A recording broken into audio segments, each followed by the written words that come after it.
Ularni ko'rganimdan xursandman. Domla yaxshimisiz? Bu yerga kelishimizdan asosiy maqsad bitta qizchamiz bor, Shabnamxon kelib olam. Shu qizimizni e'tirof qilgani keldik. Nasib hali juda ham ko'p kelamiz. Hali 10-sinflarimiz bor, 9-sinflarimiz bor.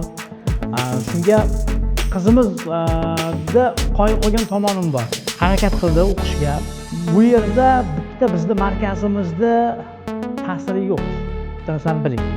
Bu yerda bu maktabda birinchi navbatda domla sizni mehnatingiz sababini aytaman. Yo'ldan olib chiqqansiz.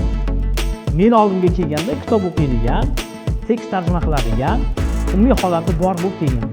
Shuning uchun bizda maktab ma'muriyatimizga tashakkurnomamiz bor. Buni olib qo'yasizlar. Arzima sovg'amiz bor bolam. Mana bugun yana bir sertifikat olyapti Toyir Shabnam.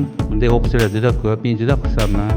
O'qituvchilardan, o'sha markazdan, o'quv markazidan oxirisi emas, hali davom etadi.